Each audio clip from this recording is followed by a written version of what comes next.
Hello students, welcome you all on the future defence academy YouTube channel. आज हम लोग discuss करने वाले हैं पीवाईक्यूज को। आज हम लोग डिस्कस करेंगे इंग्लिश के पीवाईक्यू जो कि था जून 2017 का पेपर।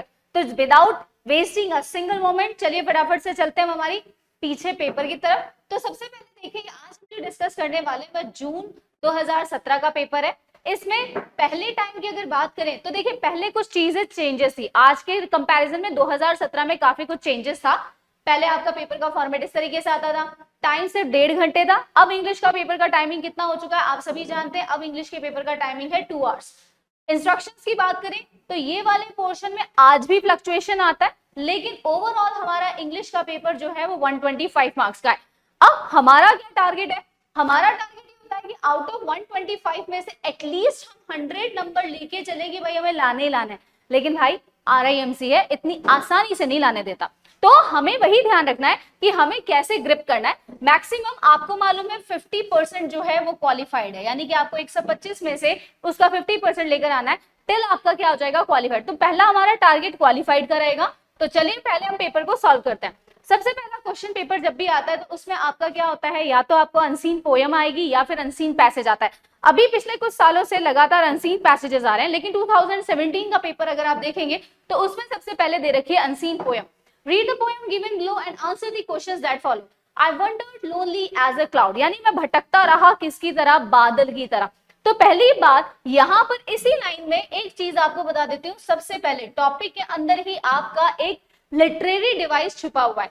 लिटरेरी डिवाइस कौन सा है? सिमिली। सिमिली क्या होता है? सिमिली वो लिटरेरी डिवाइस होता है जिसमें हम किसी चीज को कंपैरिजन करते हैं और कंपैरिजन के लिए हम लाइक या फिर एज जैसे वर्ड का इस्तेमाल करते हैं। तो पहला हमारा सिंपल सी चीज आ गई कि हमारा पहली लाइन में हमारे टॉपिक के अंदर ही यानी हमारे टाइटल के अंदर हमें पहला एक लिटरेरी डिवाइस मिल चुका है। अटेंटिव रहेंगे तो आपको आंसर फटाफट मिल जाएंगे। ज्यादा अगर ये सोचो कि पहले यही करना चाहिए फिर सोचू, नहीं, आपको मालूम होना चाहिए कि मैं कहाँ से पढ़ रहा हूँ और कैसे मुझे पता लग जाना चाहिए, उससे रहिए। तो चलिए आगे चलते हैं। नेक्स्ट है wondered lonely as a cloud that floats on high over vales and hills. When at once I saw a crowd, a host of golden daffodils। अब यहाँ पर golden daffodils देखिए किसके लिए आ रहा है? फ्लावर्स, यानी कि यहाँ पर daffodil की बात की जा रही है। ये पोएम जो है एक पर्सन जो है अपने लिए क्लाउड की तरह, और बाकी किसकी बात कर रहा है? फ्लावर्स की। Beside the lake, beneath the trees, fluttering and dancing in the breeze। यहाँ पर देखिए ये बोल रहा है beside the lake, यानी लेक के पास में, बाजू में, beneath the tree पेड़ों के नीचे, fluttering and dancing। Fluttering and dancing जो है ये इंसानी चीजें होती हैं जिसको किसके लिए इस्तेमाल किया जा रहा है? डैफोडिल्स के लिए इस्तेमाल किया जा रहा है। In the breeze continuous as the stars that shine and twinkle on the Milky Way, they stretch in never ending line along the margin of a बे।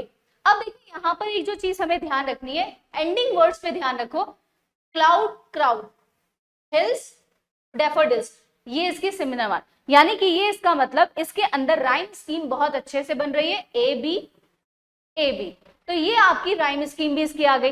ज्यादा देर तक नहीं, फर्स्ट पैराग्राफ या 3-4 लाइनों में ही हमें 4 लाइनों मैक्सिमम हमें हमारी क्या पता लग जाती है कि उसमें राइम स्कीम क्या आने वाली है। नेक्स्ट आ जाते हैं 10,000 सॉ आई ग्लांस। अब इसने यह नंबर ऑफ बताया है कि कितने थाउजेंड उसको दिखाई दिए। Tossing their heads in sprightly dance, tossing their heads, यहाँ पर इंसानों की तरह मेटाफर का यूज किया जा रहा है। जब हम किसी भी चीज का इस्तेमाल करते हैं विदाउट लाइक और एज के साथ में कंपैरिजन करते हैं तो उसको हम बोलते हैं मेटाफर। आगे चलते हैं नेक्स्ट लाइन पे।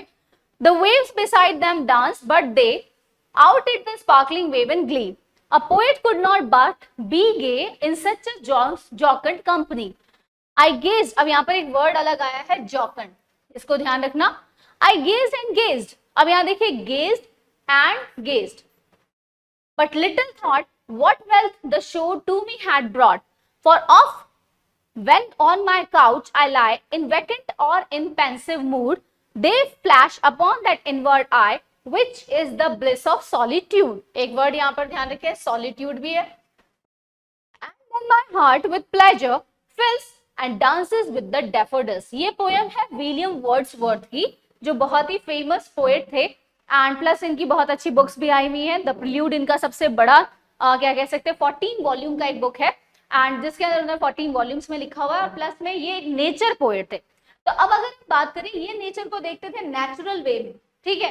तो नेचुरल वे में अगर आप देखें तो उन्होंने डैफोडिल्स की खूबसूरती को आपको डिस्क्राइब कर दिया। आगे चलते हैं, अब देखो क्वेश्चन क्या है, why does the poet become happy after seeing daffodils. तो बताइए कि आखिरकार डैफोडिल्स देखने के बाद पोएट जो है वो क्यों अच्छा महसूस कर रहा था। जल्दी से फाइंड आउट करते हैं इसका answer.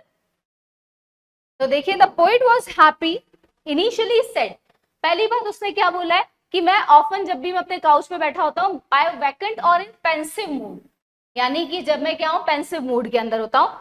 And daffodils that seem to be dancing in the wind, तो और इसको क्या दिख रहा है कि डांसिंग करते हुए दिखाई दे रहे हैं, यानी हमारे पिछले पैराग्राफ में हमने देखा था fluttering and dancing in the, यहाँ पर आ गया when all at once I saw a crowds beside the lake and beneath the dance. तो यहाँ पर इसके फीचर्स बताए हैं इसने। अब इसके आगे अगर बात करें तो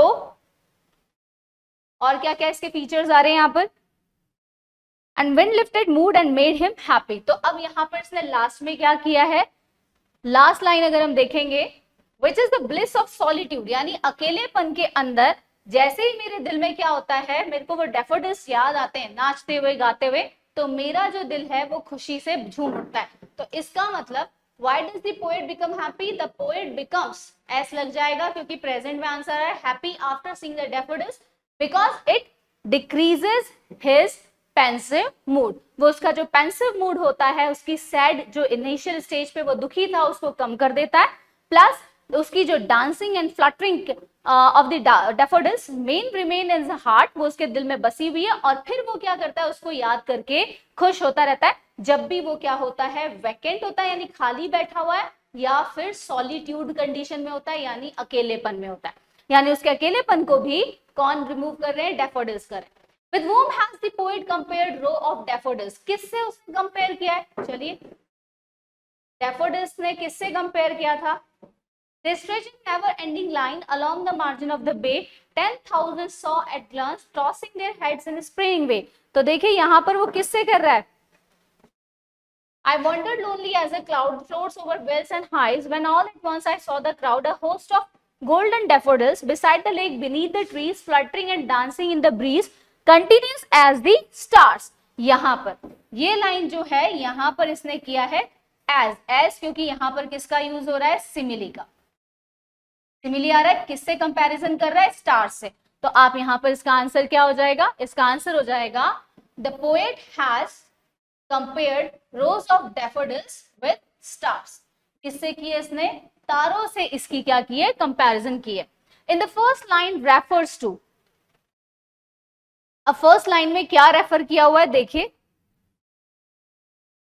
फर्स्ट लाइन में उसने क्या बताया, that he was wandering lonely as a cloud and what he saw at once the crowd, the host of golden daffodils। तो फर्स्ट लाइन में उसने किसके बारे में हमें बताया, डैफोडिल्स के बारे में बताया है। तो यहाँ पर जो फर्स्ट लाइन है वो बता रही है प्रेजेंस ऑफ गोल्डन डैफोडिल्स के बारे में। Next, what does the poet witnesses there, क्या करता है वो वहां पर, क्या विटनेस कर रहा है। तो देखिए इसका विटनेस का, उसने क्या क्या चीजें देखी थी उसकी, beside the lake beneath the trees उसने क्या देखा, फ्लटरिंग एंड डांसिंग। पहला तो उसको फीचर क्या दिखाई दिया कि ये फ्लटरिंग एंड डांसिंग कर रहे थे। दूसरा, ये शाइन कर रहे थे बिल्कुल कैसे, स्टार्स की तरह, जैसे कि ट्विंकल करते हैं ऑन द मिल्की वे, इसने ये चीज इसकी मेजर करी। And they stretch in never ending line along the margin of bay, और यहाँ पर वो एक बिल्कुल स्ट्रेच लाइन, यानी इसने चार चीजों को करा है। जैसे ही वो देखा डैफोडिल्स को तो फ्लटरिंग एंड डांसिंग करता हुआ दिख रहा है, plus continuous as a stars that shine and twinkle on the Milky Way. तो ये आपके 3 पॉइंट्स इसके आंसर हो जाएंगे। आगे चलते हैं नेक्स्ट पे, how were the daffodils dancing, आखिरकार वो कैसे डांस कर रहे थे। देखिए जल्दी से आप आंसर देखें इसका, देखिए इसने आंसर क्या दिया है, इसका आंसर देखिए क्या है, when at all at once I saw a crowd, a host of golden daffodils beside the lake beneath the trees fluttering and dancing in the breeze continuous as the stars that shine। अब यहाँ पर इसने बोला है fluttering and dancing in the bridge, यानी किसकी तरह fluttering and dancing कर रहा है, फ्लटरिंग एंड डांसिंग किसकी तरह हो रही है इसकी, फ्लटरिंग एंड डांसिंग बिल्कुल कैसी, इंसानों जैसी। यानी इसको ये लग रहा है कि जो डांसिंग है डैफोडिल्स की वो बिल्कुल फ्लटरिंग, फ्लटरिंग एंड डांसिंग का मतलब मूव, हवा के झोंके के साथ they are moving to and fro, to and fro यानी आगे और पीछे होना। तो इसका आंसर क्या हो जाएगा यहाँ पर अगर क्वेश्चन से हम लेंगे, the daffodils are dancing, the daffodils were dancing in the human being manner like a to and fro। तो आप यहाँ लिखेंगे to and fro motion। When did the poet recall his experience?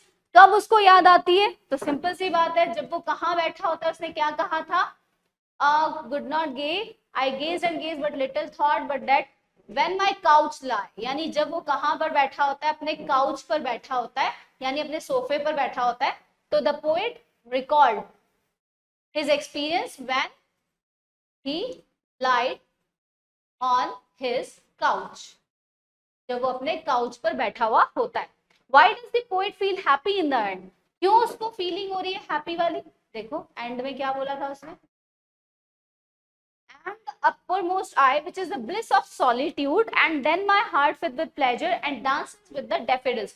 यानी कि वो क्या बोल रहा है कि जब मैं अकेला होता हूं तब मुझे क्या होता है, उस अकेलेपन में वो मेमोरी याद आती है उनकी डांसिंग करते हुए, उनकी स्टार्स की तरह शाइन करते हुए। तो उसका जो पैसिव मूड होता है वो क्या हो जाता है, अच्छा हो जाता है। आगे चलते हैं नेक्स्ट पे। What does the poet justify? Poem क्या जस्टिफाई करती है? जस्टिफाई करती है ब्यूटी ऑफ नेचर। जैसा कि मैंने आपको बताया था अभी कि विलियम वर्ड्सवर्थ किसके लिए जाने जाते थे, नेचर पोएट है। तो नेचर पोएट जो होते हैं वो हमेशा ब्यूटी ऑफ नेचर यानी कि नेचर की खूबसूरती के बारे में क्या करते हैं, बात करते हैं। वहीं पर अगर हम बात करें इसके अलावा इसमें मेकिंग अस की beauty of nature loves by all, सब इसको क्या करते हैं, पसंद करते हैं। And it sometimes makes you happy when you are in solitude, जब आप अकेलेपन में होते हो, और despair मूड या फिर आप दुखी मूड में होते हो तो ये आपको क्या करती है, अच्छा मूड देती है। अब आते हैं नेक्स्ट वर्ड पे। Find the words in the poem similar in the meaning of loneliness. Loneliness का देखो मैंने आपको बोला था एक वर्ड आया था सॉलिट्यूड। सॉलिट्यूड जो वर्ड होता है वो क्या होता है, लोनलीनेस का। तो ये आपका इसका आंसर है सॉलिट्यूड। और जॉय और हैप्पीनेस के लिए वर्ड आता है यहाँ पर, हाँ यहाँ पर एक वर्ड आएगा, I wandered over wheels, the curves, trees, dancing, Milky Way, bay। यहाँ पर एक वर्ड है गे। यस, गे जो होता है वो हमारा किसका वर्ड होता है, हैप्पीनेस के लिए, खुशी के लिए आता है। गे वर्ड भी हैप्पीनेस के लिए आता है। तो आई थिंक यहाँ तक सबको समझ में आ गया होगा। इसके अलावा एक जो वर्ड होता है वो है ब्लिस। ठीक है, ब्लिस का भी ध्यान रखें। ब्लिस एंड गे दोनों ही जॉय एंड हैप्पीनेस के लिए इस्तेमाल किए जाते हैं। क्लियर है यहाँ तक सबको, कोई डाउट? मेरे ख्याल से यहाँ तक समझ में आ गया होगा। अब आगे चलते हैं नेक्स्ट पे। सेकंड है write down the summary of the following page and the words no mark shall be awarded for the copied sentence. बस इसमें देखिए बहुत क्लियर इंस्ट्रक्शन होता है, आपको सिर्फ एक सिंपल सी ध्यान रखनी है। आपको ये जो भी पैराग्राफ दे रखा है आपको एक सिंपल ध्यान रखना है, इस पैराग्राफ को दोबारा रिपीट नहीं करना है। जी हाँ, इसमें से कोई भी लाइन उठा के आप नहीं लिख सकते, otherwise RMC will deduct your mark. और लेकिन और वो भी हो सकता है चेक भी ना करे। तो ये चीज ध्यान रखना, नो मार्क्स। उसने बोला अगर आपने कोई भी मार्क्स कॉपी किया सेंटेंस तो कोई भी मार्क्स नहीं दिया जाएगा, साफ इंस्ट्रक्शंस हैं। तो अब आप ध्यान रखिए, ये सबसे पहले इसको पढ़ लो। One great defect of civilization that it does not know what to do with its knowledge. भाई आज की जो सिविलाइजेशन है उसकी एक ही समस्या है कि उसे पता नहीं अपने ज्ञान का क्या करना है। जैसे साइंस में हमने बात कर ली या हम किसी भी आर्ट एंड कल्चर में बात करें, हमें नॉलेज सब कुछ है, पढ़ हमने सारा कुछ रखा है, लेकिन उसको यूटिलाइज कैसे करना है वो हमें नहीं पता। तो उसके लिए आपको स्टार्ट क्या करना है, तो देखो द नॉलेज ऑफ साइंस, यहाँ पर इसने बात की नॉलेज की और उसके बाद जिस सब्जेक्ट को उठाया वो है साइंस, तो हम सीधा ले लेते हैं द नॉलेज ऑफ साइंस। तो अब हमें इसको लिखना है तो वही है, सबसे पहले आप इसका इंट्रो बनाओ 40 वर्ड्स के अंदर, देन आप इसके पैराग्राफ के अंदर से मेरिट्स निकालो, देन उसके बाद उसके डीमेरिट्स या उसको किसी से कंपेयर कर दो, प्लस में फिर लास्ट में कंक्लूजन कि आप अपने पैराग्राफ से क्या समझाना चाह रहे थे, इस पैराग्राफ में क्या था। अब पॉइंट ध्यान रख के आपको क्या करना है, इसके अंदर अपना मैटर कंटेंट करना है। अब मैटर डालने के बाद आपको ध्यान क्या रखना है, क्या चीज है, एक जो छोटी मोटी ट्रिक्स होती है वो ये होती है कि इसमें आपको लगभग जितने भी दिख रहे हैं ना वो लगभग क्या होंगे, या तो एक्टिव मोड में होंगे या पैसिव सेंटेंसेस होंगे। तो आप क्या कर सकते हो, एक्टिव को पैसिव में यूज कर लो और पैसिव को एक्टिव में यूज कर लो। अगर कोई ईडियम या प्रोवर्ब आ रही है, मान लीजिए ईडियम आ रही है या कोई फ्रेज आ रही है, तो उसको आप डायरेक्ट स्पीच में करके या कोटेशन के तौर पर इस्तेमाल करके क्या कर सकते हैं, बता सकते हैं। तो इस तरीके से आप क्या कर सकते हो, अपने इस प्रिसाइज को पूरे तरीके से अच्छे तरीके से लिख सकते हो। तो यहाँ पर हमने ये देख लिया। नेक्स्ट चलते हैं। अब आपको लिखना है composition on the following topics, जिसकी वर्ड लिमिट है 100। उस टाइम बहुत ही कम वर्ड लिमिट आती थी, लेकिन अब क्या है 200 और अब तो 300 तक भी हम पहुंच गए हैं। तो 100 में लिखना था nothing was ever achieve without enthusiasm. पहले तो हमारा टॉपिक है एंथुजियाज्म। एंथुजियाज्म का मीनिंग होता है जील, यानी कि जोश। यानी कभी भी जब तक आप में जोश या जुनून नहीं होगा, आप किसी भी चीज को क्या नहीं कर सकते, हासिल नहीं कर सकते। A rolling stone gathers no moss, यानी एक लुढ़कता हुआ जो पत्थर वो अपने साथ कोई चीज लेकर नहीं जाता। Time and tide wait for none, यानी समय और लहरें किसी का इंतजार नहीं करती है, यानी कि ग्रैब अपॉर्चुनिटी। अब आपको समझ में आ गया कि भाई टॉपिक क्या बोलना चाह रहा है, क्या बताना चाह रहा है। अब लिखने का पैटर्न क्या है, देखिए सबसे पहले 100 वर्ड्स था तो उस टाइम के लिए, लेकिन आज हम 200 और 300 वर्ड्स की बात करेंगे। और यहाँ पर सबसे पहला पोर्शन लेते हैं इंट्रो। इंट्रोडक्शन में इसको आप 40 से लेकर 50 वर्ड्स तक कर दो। 300 वर्ड्स का अगर आ जाता है लिखने के लिए कंपोजिशन, तो आपको 80 से 90 वर्ड्स तक आपको क्या करना है, कंपोजिशन का इंट्रोडक्शन लिखना है। फिर आता है आपका सेकंड, ये हो गया आपका फर्स्ट पैराग्राफ। फिर आता है सेकंड पैराग्राफ।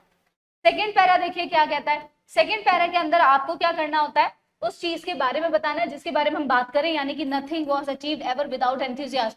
तो एंथुसियाज्म क्या होता है और हमारे अचीवमेंट्स क्या होते हैं। तो अचीवमेंट तो इसमें आप पॉइंट्स में नहीं लिखेंगे, लेकिन आप ऐसे लिख सकते हैं फर्स्टली, सेकेंडली, फिर मोर ओवर और लास्ट में फाइनली। तो 4 पॉइंट्स में आप अपना कंपोजिशन क्या कर सकते हो, बीच में सेकेंड पैराग्राफ कंप्लीट कर लिया। फिर आता है हमारा थर्ड पैराग्राफ। थर्ड की बात करें तो थर्ड पैरा में हम क्या लिखते हैं, थर्ड पैरा के अंदर हमारा आ जाता है ऑन दी अदर हैंड। अगर हम किसी दी से उसका कंपैरिजन कर रहे हैं अदर हैंड पे, तो हम उसको डालते हैं या फिर कंटेम्प्रेरी वर्ड के साथ में या फिर पुराने जमाने के साथ में, ओल्ड टाइम के साथ में इसको कंपेयर करते हुए हम इसको एनालाइज करते हुए लिख सकते हैं। और लास्ट आपका फोर्थ पैराग्राफ जो होता है उसमें आप इसको कंक्लूजन कर दो।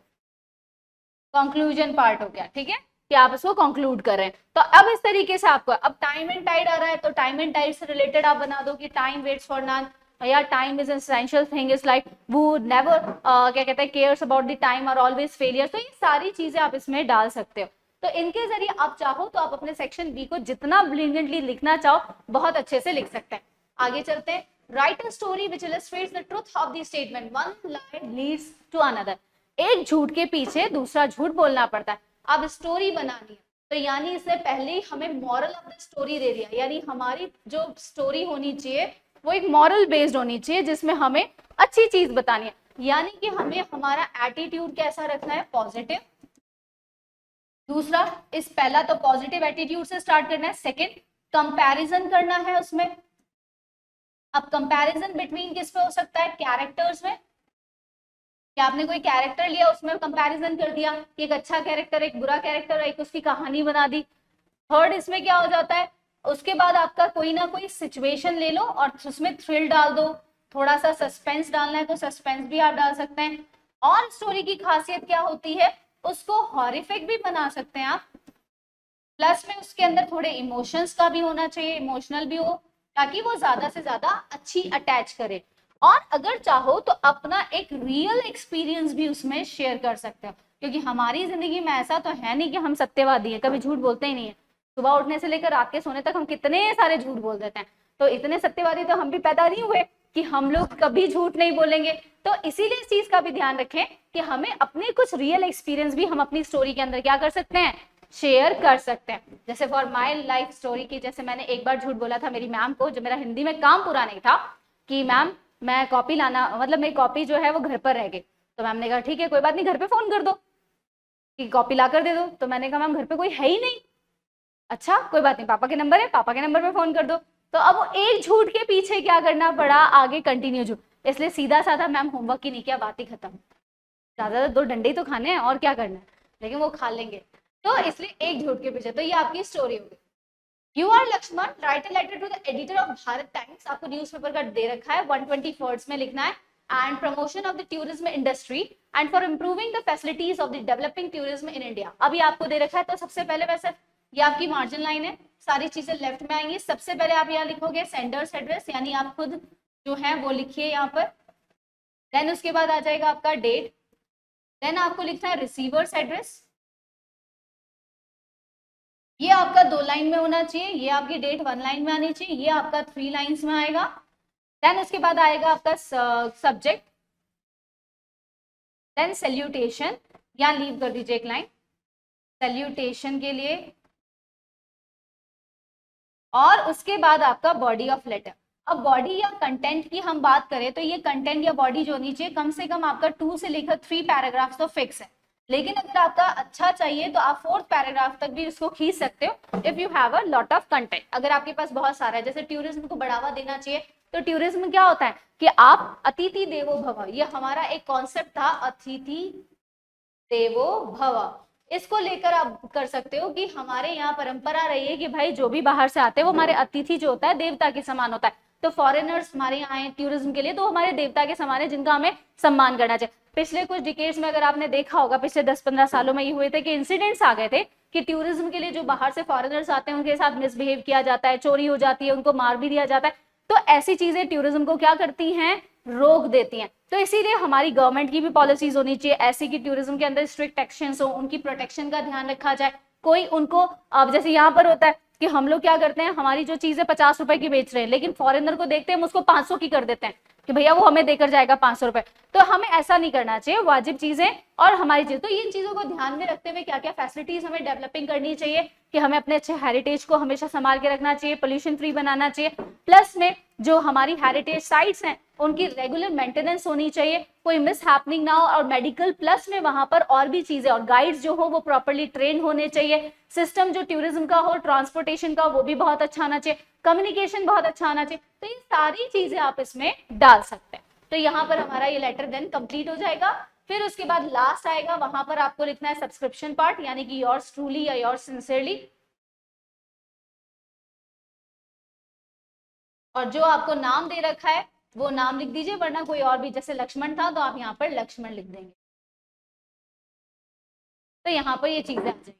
आगे चलते हैं। Next, write an essay on the topic cowards die many a times before their death.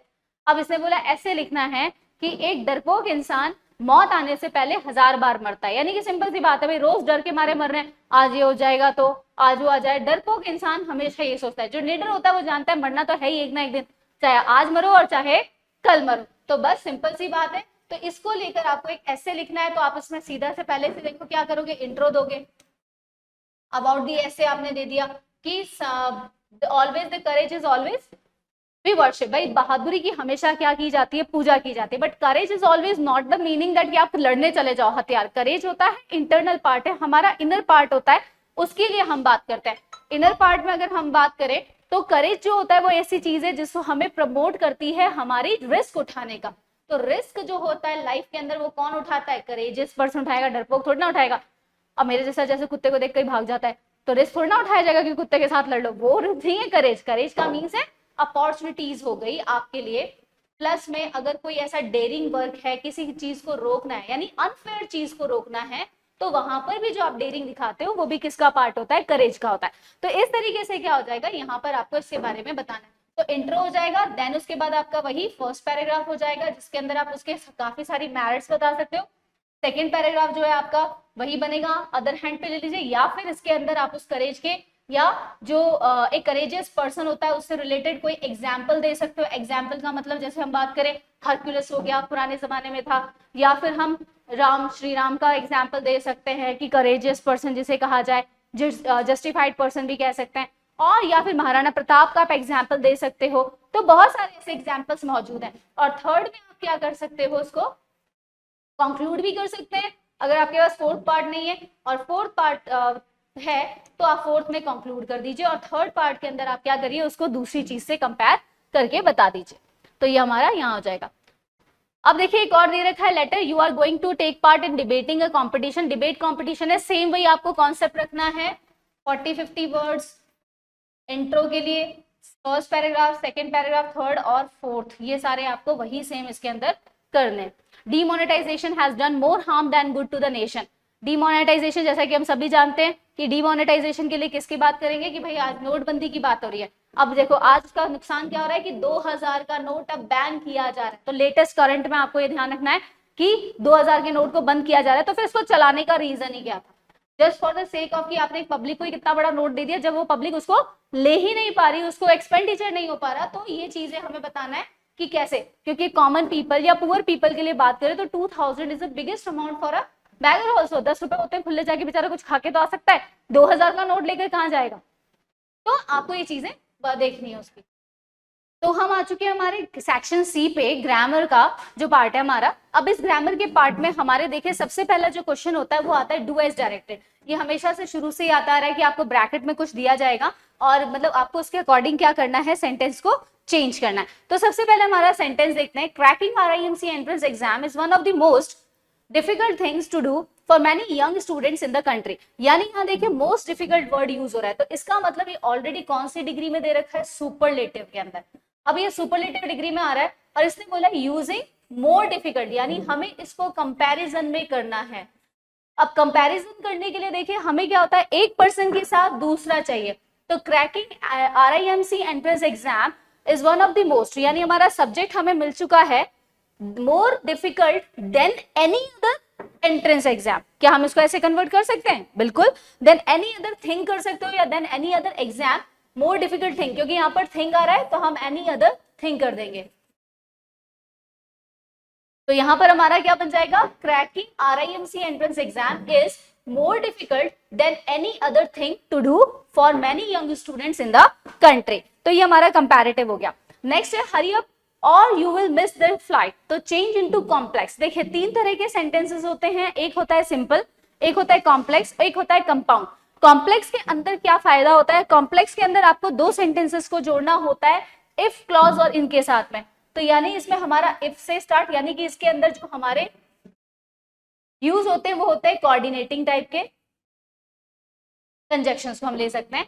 Coordinators हो गए हरी अप और you will miss the train. तो ऑलरेडी ये किस में है, दे रहा है हमें कॉम्प्लेक्स, तो कॉम्प्लेक्स के अंदर करना है। तो कॉम्प्लेक्स के लिए हम कंडीशनल में इसको चेंज करेंगे।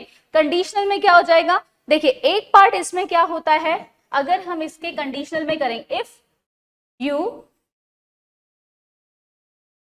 do not hurry up, if you do not hurry up you will miss the flight। तो यहां पर हमने hurry up को ले लिया, hurry up को हमने क्या कर दिया, if clause के साथ जोड़ के इसको हमने यहाँ पर, तो आंसर बन जाएगा if you do not hurry up you will miss the flight। Next आ जाते हैं, नेक्स्ट है as soon as he saw his mother he started crying। इसको नेगेटिव सेंटेंस में बदलना है। as soon as अपने आप में क्या है, पॉजिटिव रेस्पॉन्स में दिख रहा है तो इसको नेगेटिव में बदलेंगे। जब भी as soon as में आता है तो इसको चेंज करने के लिए हम करते हैं no sooner में, no sooner, और इसका जो पेयर होता है वो THAN then होता है। तो देखिए इसका कैसे बन जाएगा, no sooner, सबसे पहले हम लेंगे no sooner। अब यहाँ पर सॉ है, यानी कि हमें हेल्पिंग वर्ब, क्योंकि रूल क्या होता है नो सूनर के बाद में हेल्पिंग वर्ब आनी चाहिए। नो सूनर डिड ही सी, अब सॉ नहीं होगा सी हो जाएगा क्योंकि डिड आ चुका है। Did he see his mother then THAN than. अब सेकेंड पार्ट यहाँ पर स्टार्टेड क्राइंग, ये 2 पार्ट है, तो देन ही स्टार्टेड क्राइंग।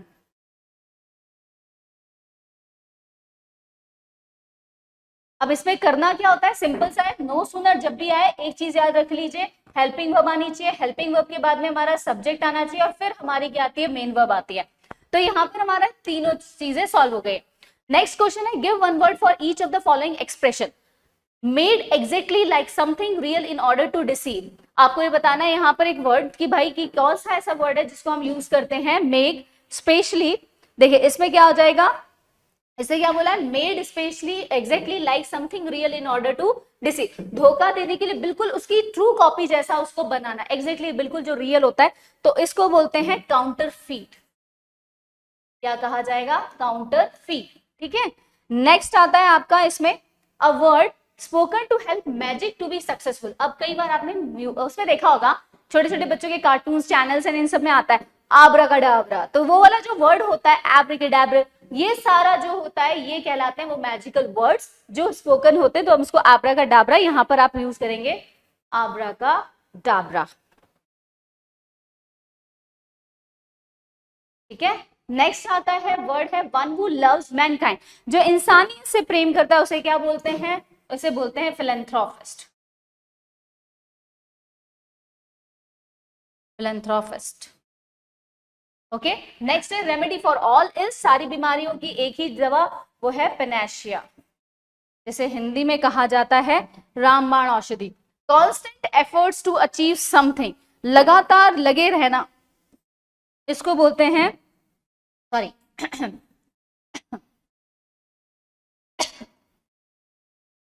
जल्दी से देखते हैं, मैं लिख देती हूँ, आप आंसर देंगे, तो इसको बोला जाता है परसेवरेंस। ठीक है, चलिए यहां तक क्लियर है, तो ये हमारे हो गए वन वर्ड्स। अब नेक्स्ट आते हैं complete the sentence with suitable phrasal verb. Phrasal verb में आपको बताना true education does not consist in और consist of simply being taught facts, तो यानी कि हम कंसिस्ट ऑफ लगाएंगे या कंसिस्ट इन लगाएंगे। सबसे पहले हम देख लेते हैं, यहां पर देखो कंसिस्ट इन तो होता है किसी चीज से भरा हुआ, जब कोई चीज भरी हुई होती है तो उसको हम कंसिस्ट इन कहते हैं, और कंसिस्ट ऑफ का मतलब होता है वो उस चीज के साथ क्या है, पैरेलल में है या उसकी चीज से वो परिपूर्ण होता है। तो true education does not consist of, ठीक है, लिक्विड में कंसिस्ट इन कर सकते हो, लेकिन सॉलिड या वैसे थॉट्स के लिए हम कंसिस्ट ऑफ के लिए यूज करेंगे। The round of their laughter died away और डाइड आउट, देखिए क्या आएगा इसका answer, the round of their laughter died away died out. देखिए डाइड आउट का मीन्स तो क्या होता है, सीज टू एग्जिस्ट, यानी कि जो बिल्कुल ही खत्म होने के उस पे आ चुका है। सो डाइड आउट जो होगा वो यहां पर बिल्कुल सही आएगा, यानी कि उनकी खुशी का ठिकाना नहीं था। The round of their laughter died out.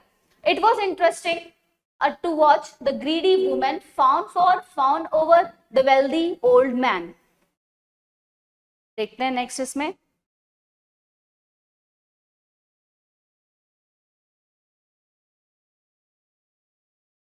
देखिए फान फॉर का मतलब, फान ओवर का मतलब बता देते हैं। फान ओवर का मतलब होता है किसी की चापलूसी, यानी ऐसी तारीफ करना हालांकि वो डिजर्व नहीं करता, लेकिन फिर भी हम उसको क्या कर रहे हैं, तारीफ के पुल बांधते हैं। तो यहाँ पर इसका आंसर हो जाएगा फान ओवर।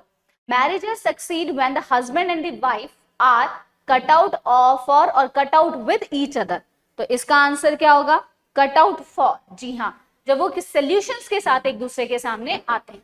तो नेक्स्ट है 11th, सॉरी, अब देखिए fill in the blanks with correct form of verbs given in the brackets. It was time they start swimming. तो it was time, तो देखिए जब भी it was time या ये ऑलरेडी किस में आ रहा है, स्विमिंग हमारी यहाँ पर किस में आ रही है, वर्ब में आ रही है, नहीं, ये हमारे जेरेंड के तौर पे, ऑब्जेक्ट के तौर पे यूज हो रही है। तो अगर हम इसका आंसर देखें तो क्या हो जाएगा, it was time या it was time के साथ अगर आएगा तो पास्ट है तो पास्ट ही यूज होगा, started swimming. If they I would have felt very happy. If they, यहाँ पर स्पेस होना चाहिए था, सॉरी, if they यहाँ पर स्पेस आएगा तो I would have felt very happy. तो इसके लिए क्या आ जाएगा, if they, देखिए if they space comma I would have felt very happy.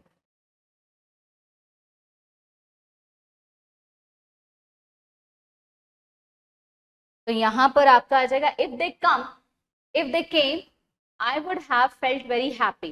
तो इफ दे हैड कम, अगर वो आ चुके थे तो मुझे बहुत ही खुशी महसूस होती।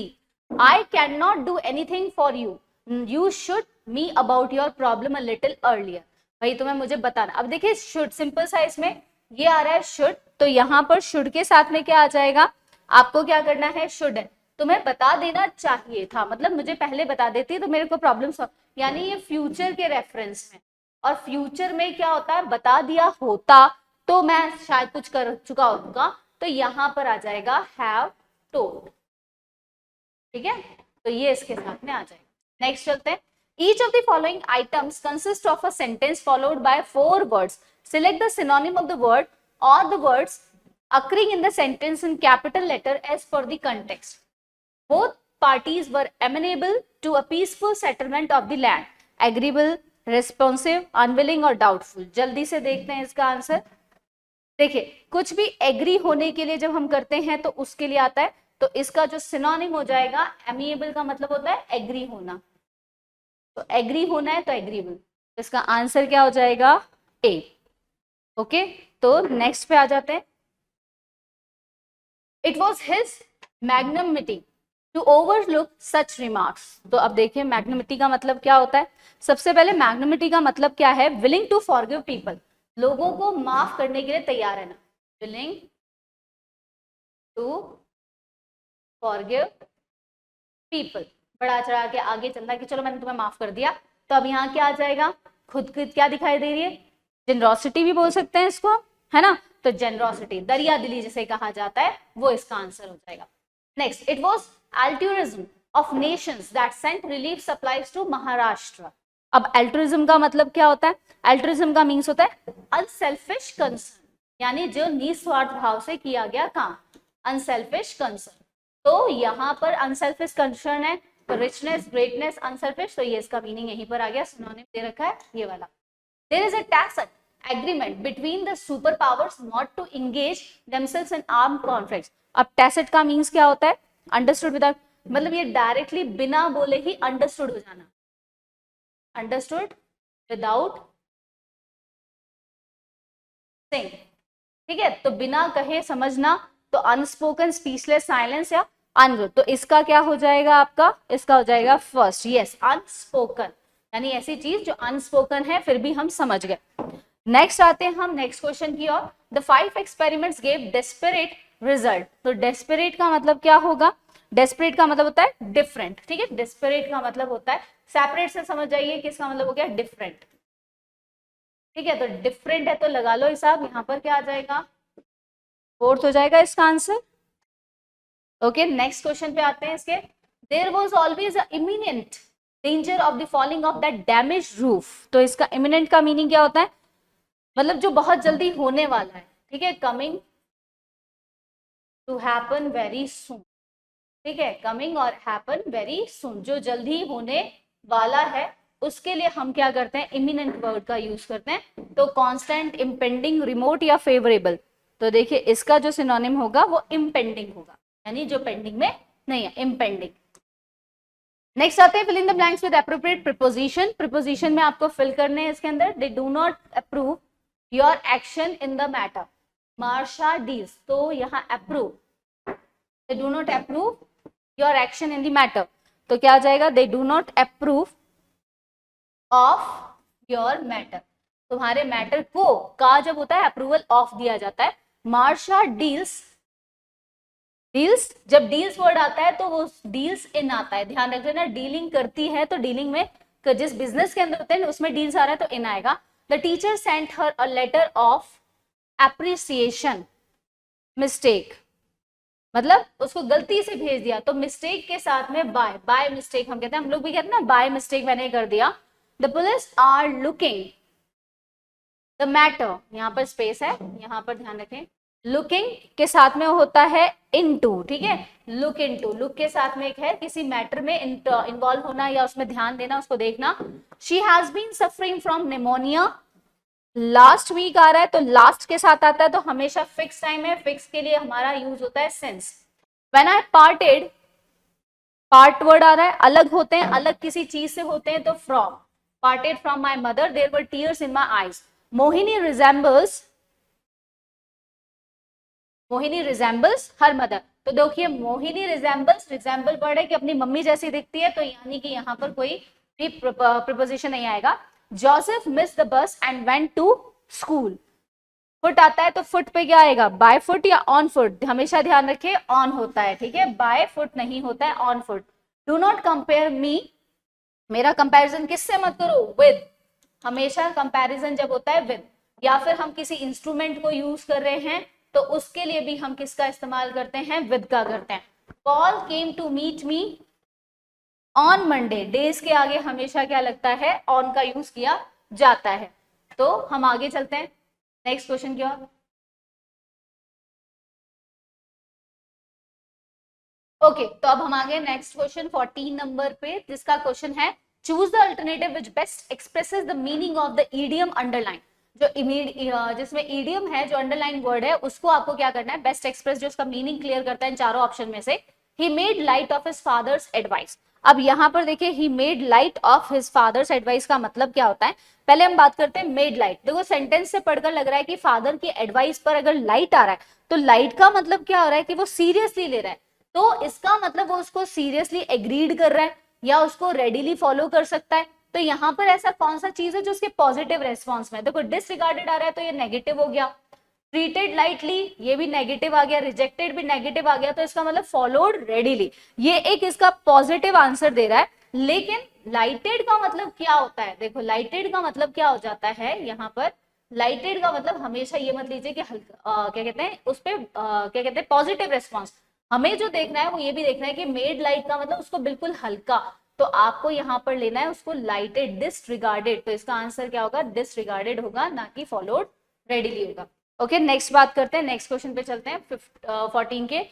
He works by fits and starts. Fits and starts का मतलब क्या होता है, फिट्स एंड स्टार्ट्स का देखिए मीनिंग होता है बड़े ही जद्दोजहद के साथ में, something irregularly fits and starts में होता है। सो इसका इरेगुलरली के लिए आएगा, तो इट्स रेगुलरली के लिए ये वाला बी ऑप्शन। नेक्स्ट पे आ जाते हैं। I don't want to see you go bananas, मतलब तुम्हें मैं देखना नहीं चाहता बनाना बनाते हो। यू गो बनाने इसका मतलब होता है एक्सट्रीमली एंग्री या एक्साइटेड, है ना, एक्सट्रीमली एंग्री या फिर गो बॉन्कर्स, टेक इल, तो इसका क्या हो जाएगा, तो ये है इसका गो बॉन्कर्स। इसका बॉन्कर्स का मीन होता है एक्सट्रीम एंगर। नेक्स्ट पे आ जाते हैं। Ramu and Geeta tied the knot before they turn 30। Tied the knot का मतलब होता है शादी के लिए बंधन में बनना। तो brought the house down, got along like a house on fire, walk down to आइसनेर, प्लेड गूसबेरी। तो बताइए इसमें इससे रिलेटेड बनानी है तो क्या हो जाएगा,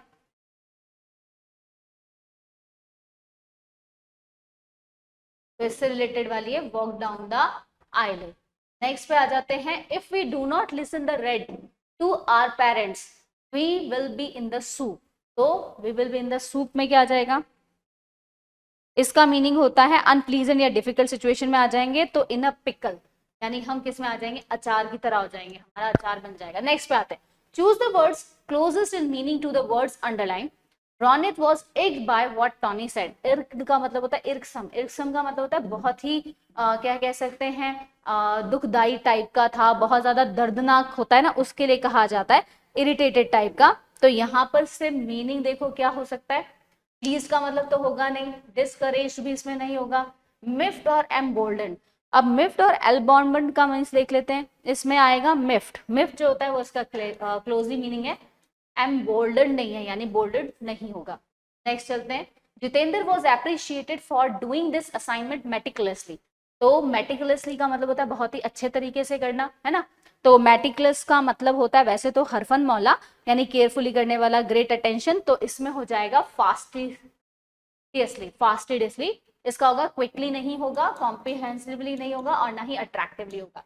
next, each sentence consist of an underline idiom and is followed by 4 options. आपको इसमें से इसका राइट अपोजिट मीनिंग इसमें से ढूंढना है। The teacher gave his students a piece of mind.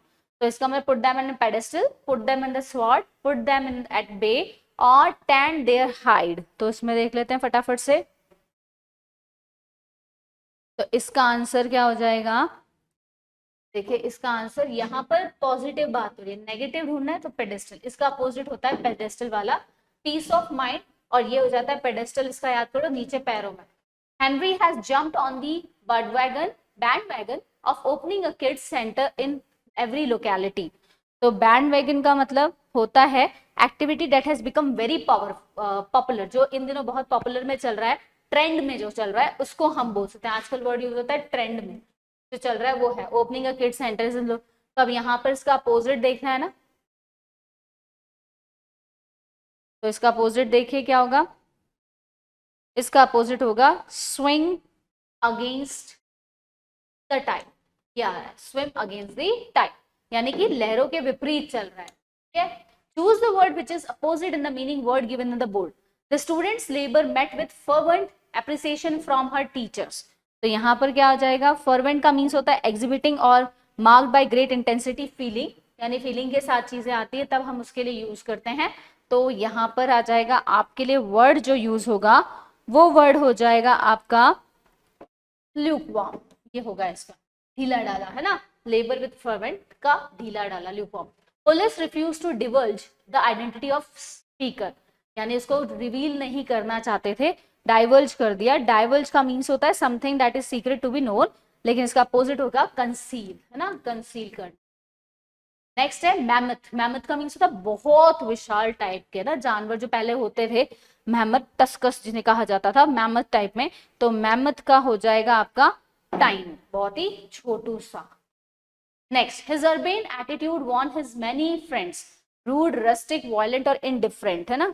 तो देखो अर्बन का मीन्स होता है कर्टियस, यानी बहुत ही दिलदार किस्म का या संस्कारी टाइप का भी कह सकते हैं। मैनर वाला अपोजिट होगा रस्टिक, रस्टिक जो होता है मिसबिहेव करने वाला हो गया। The last show off the concert at the Reds theatre was a fiasco, बहुत ही अच्छा था, शानदार था, बकवास था। तो देखिए इसका क्या है, फियास्को का जो मीनिंग होता है वो होता है कंप्लीट फेलियर, यानी बकवास था। तो यहाँ पर क्या आएगा, ट्रिम्फ और विक्ट्री, फ्रूटफुल या सक्सेस, तो इसका हो जाएगा सक्सेस। ट्रिम्फ का मतलब होता है जीत, विक्ट्री का मतलब भी जीत, फ्रूटफुल का मतलब बहुत उपयोगी था, लेकिन सक्सेस था क्योंकि सक्सेसफुल रहा। The guard was given explicit orders about whom to admit, भाई उसको ऑर्डर दिए गए कि किसको एडमिट करना है।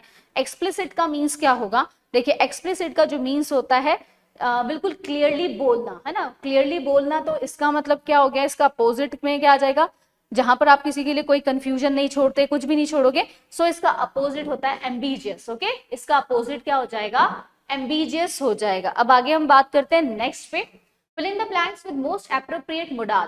appropriate modal से देखिए you have done this, तो you need to have done this, you ought to have done this, you shall done this, you shall have done, you can have done this। तो इसका meaning क्या हो सकता है, modal देखिए कि तुम इसको कर सकते हो, तो यहाँ पर you have done this, you must have done this, तो मस्ट तो यहाँ है ही नहीं, you need to तुम्हें जरूरत ही नहीं, ought to तुम्हें ऐसा करना ही चाहिए, shall सजेशन नहीं दिया जा रहा, can करनी, तो ये होगा ought to।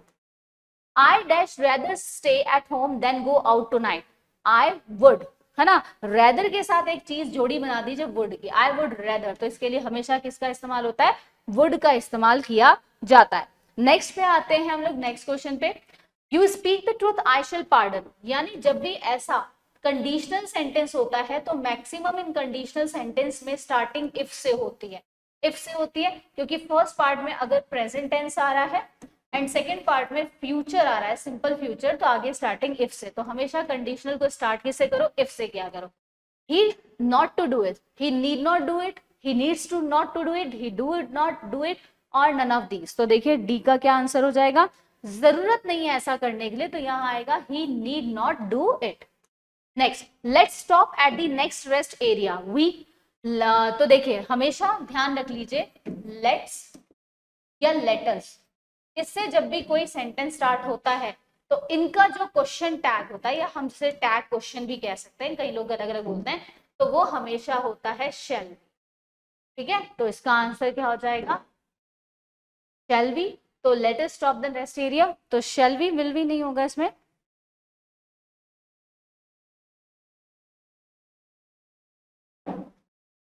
तो यहाँ पर शुड नहीं आएगा, एक्चुअली यहाँ पर शेल होना चाहिए, मिस्टेक है, शेल आ जाएगा, ठीक है, शेल भी इसका आंसर होगा। नेक्स्ट हम चलते हैं, change the narration. He said to me why did you strike me, अब इसमें यहाँ पर करना है, do you suppose no better than your own father jeered his angry mother on Monday, he said my son is coming today, she said to me where do you live। तो देखिए पहला है he said to me why did you strike me, तो यहाँ जाएगा, question पूछा जा रहा है he asked me, WH word है तो why का why I, क्योंकि ये मेरे से पूछा जा रहा है, why I, did आ रहा है तो had, why I had struck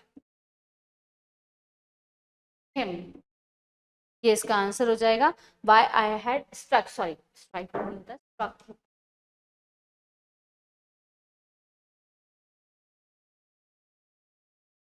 why I had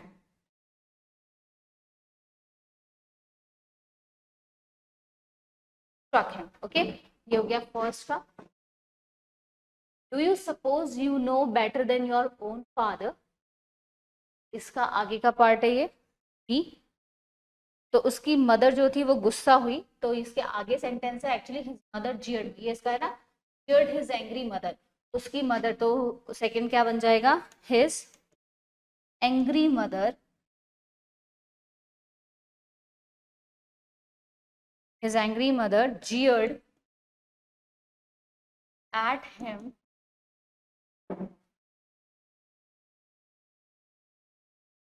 Jeered at him और क्या पूछा इन्होंने, and asked, और पूछा है उससे, and asked him. asked, तो do आ रहा है ना, whether या if में लगा तो asked if he supposed,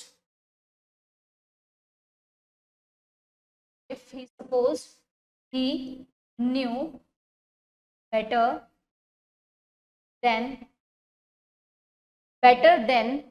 his own father. Okay, तो ये इसका आंसर हो जाएगा. आ जाते हैं नेक्स्ट पे, बेस कर देते हैं पहला फर्स्ट सेकंड को. थर्ड पे आ जाओ आप लोग. थर्ड पे देखें यहाँ पर क्या आ जाएगा क्वेश्चन.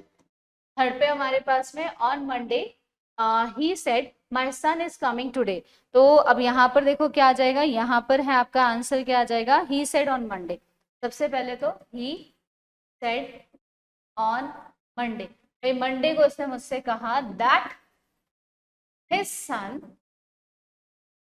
अब ये एक तरह का क्या है, पास्ट टेंस में लेंगे, जनरल फैक्ट नहीं क्योंकि बीते हुए. तो his son was coming, today का क्या हो जाता है, दैट डे, तो उसको कन्वर्ट कर दीजिए दैट डे में. ओके, नेक्स्ट पे आ जाते हैं. नेक्स्ट क्वेश्चन है she said to me where do you live and what do you do. तो इसका आंसर देखिए क्या हो जाएगा,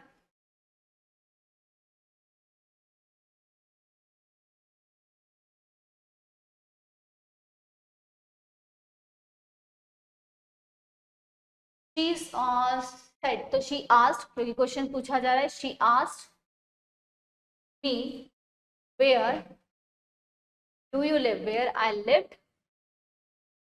ठीक है, वर्ब की सेकेंड फॉर्म आ जाएगा where I lived, मैं कहाँ रहती हूँ, मतलब where I have lived. Present tense है ना, do you live, तो where I lived and what I did, क्या करती थी और मैं क्या कर रही थी, कहाँ रहती थी. ये हो गया इसका आंसर. नेक्स्ट आ जाएगा, नेक्स्ट पे चलते हैं.